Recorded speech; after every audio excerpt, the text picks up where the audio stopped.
The title of this session is Transforming Community or Transforming Communities. And you'll have no doubt picked up its double meaning.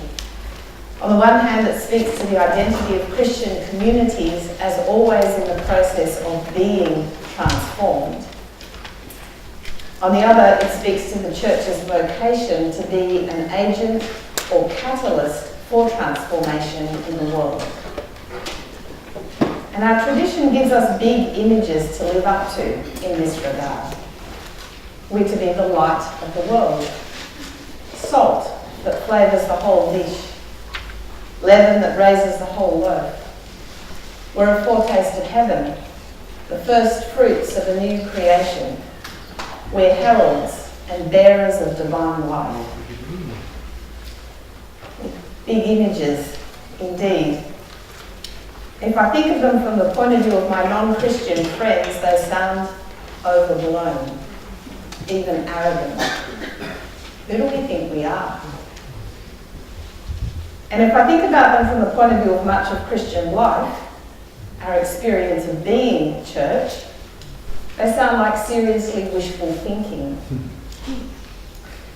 Yet this is our call, or so we say and believe, at least some of the time. So what's this about? How are we to speak of being transforming communities in a way that has some grip on reality? What could it mean to be faithful to this vocation? Well, this afternoon we're asking how we form, nurture and participate in Christian community so as to be a transforming presence. How are we as church to participate in and enable abundant life, abundant justice? I don't find these easy questions, and they're certainly not amenable to easy answers. I've been invited to share some thoughts to kick us off, but I'm conscious these are very much starting places for reflection. I offer them in the service of our conversation, and I'm looking forward to the exploration that we'll make together. So to begin, I want to have a go at fleshing out what might be meant by abundant justice. Lots of people care about justice. Lots of social institutions are involved in various aspects of the work of justice. Think of the criminal justice system, judiciary, police, prisons. Think of the many aspects of social justice, welfare, housing, industrial relations, social inclusion, overseas aid, race relations. And think of environmental justice. Abundant justice is not another category of justice in this sense. It's not another subject area. It does have something to do with quantity, with the generosity of provision, the extent to which people, and especially the least powerful, can expect their lives to count, to have their injuries redressed and their needs met. Amos, I think, calls for this kind of enlargement and expansion of justice when he prophesies against those who afflict the righteous, take a bribe, and push aside the needy in the gate, and imagines God calling on justice to roll down like waters and righteousness like an ever-flowing stream. It's a expansive, quantitative kind of justice. But as well as having this sense, it seems to me that abundant justice is also to do with a particular quality or spirit in our relationships with one another and with the earth. In fact, it's this spirit which largely determines the generosity and extent of justice that's on offer in a given society. And what do I mean by the spirit or quality of justice? Well, imagine someone emerging from an encounter at Centrelink. They might say, "I wasn't denied any of my rights," and in the world of robo-debt, we might think, well, that's a big step forward. But anyway, I wasn't denied any of my rights. The person who served me did everything by the book, and I got all I was entitled to. But I feel humiliated by how I was treated. Justice, at least of a sort, has been served. The rules followed, the legislated entitlements delivered. But something deeply and humanly necessary has been denied. And that denial is experienced as diminishing, even violating. In such a case, the face of justice is not abundant, but mean, miserly, grudging.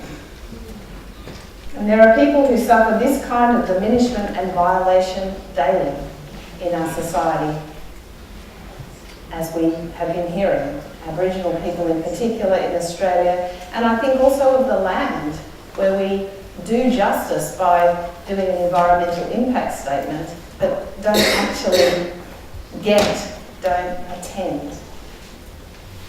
If you think of Jesus in the Gospels, there's a very different spirit at work. He doesn't just do the minimum to get someone back on their feet or back to work, while at some level condescending to them, making them feel small or at fault, begrudging his attention. Quite the contrary.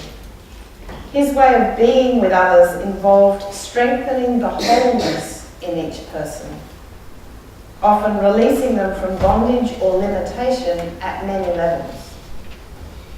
And unlike the person at Centrelink, he offers a quality of presence and attention that's healing and empowering.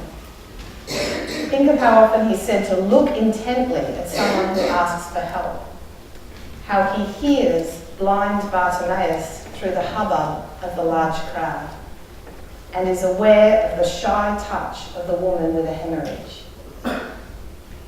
And the parable Jesus tells of the Good Samaritan likewise emphasises the attentive and relational quality of true justice. Jesus goes out of his way to emphasise the fullness of the Samaritan's response. He's said to be moved with pity by the sight of the man beaten on the side of the road.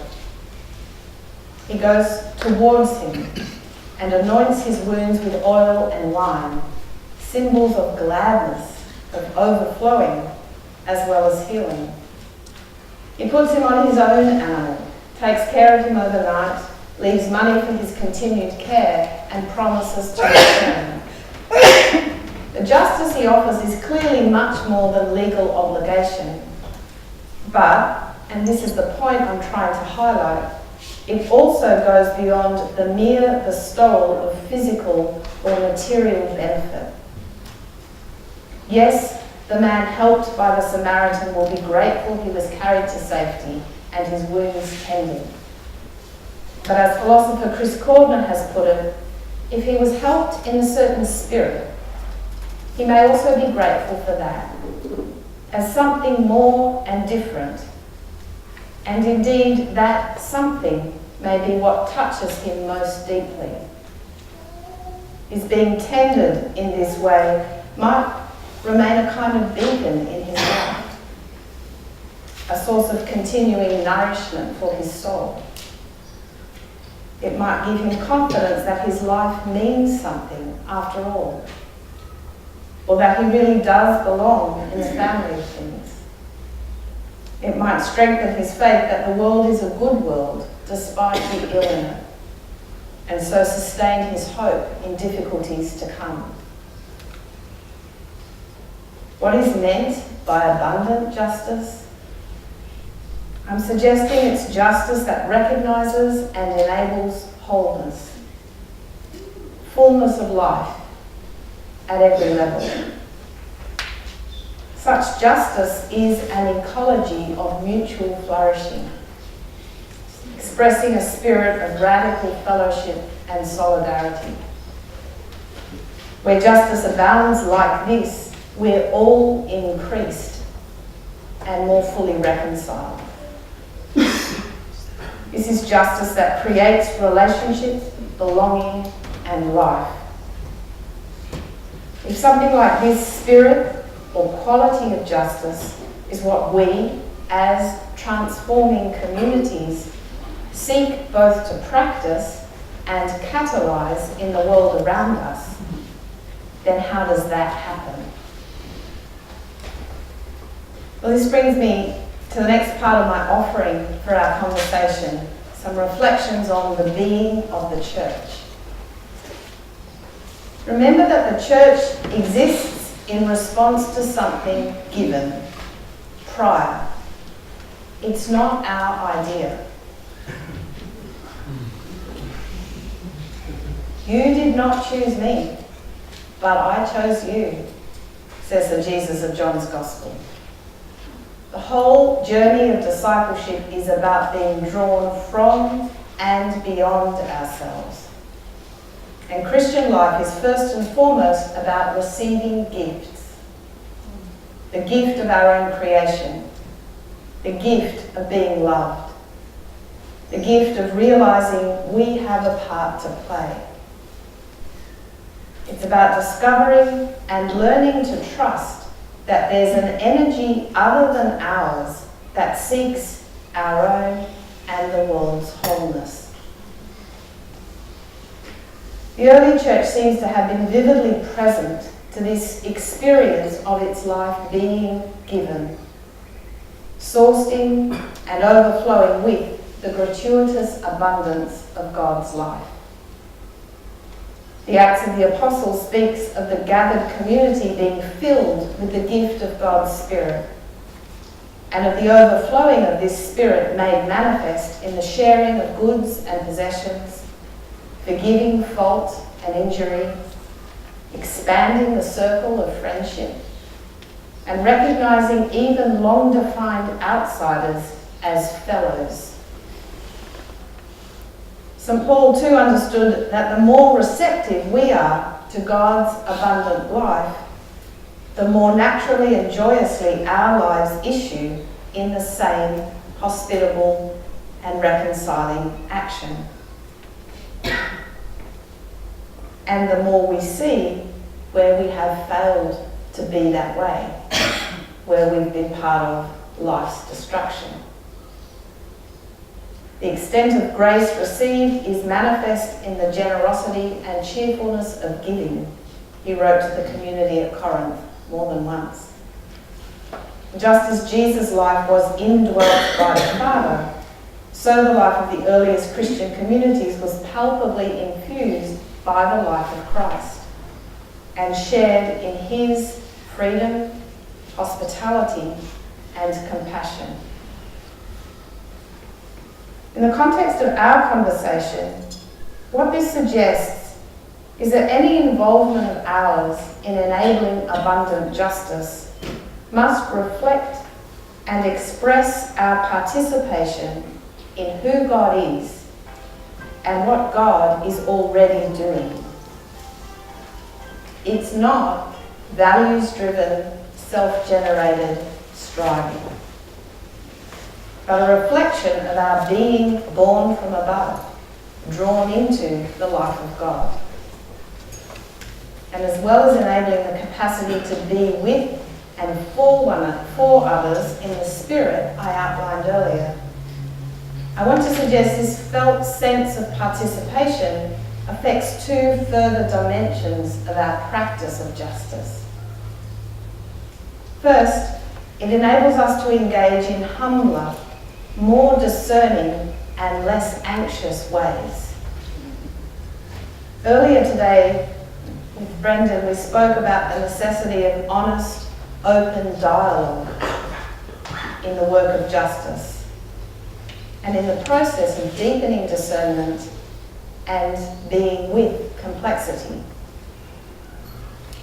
To the extent that we know ourselves as beloved participants in a larger whole, given place, all this becomes more possible. And that's because we're liberated from the compulsion to assert or defend ourselves. We're more able to acknowledge unknowing and unresolvedness, fault and ambiguity, including in ourselves and in our causes. And we're more able to offer patience and forbearance towards others. We become open to authentic conversation and thus conversion, ministers of reconciliation. And the second thing is that awareness of participating in this much larger reality, the life of God, helps sustain us through times of unfulfillment, where our yearning for justice seems endlessly frustrated and unrealised.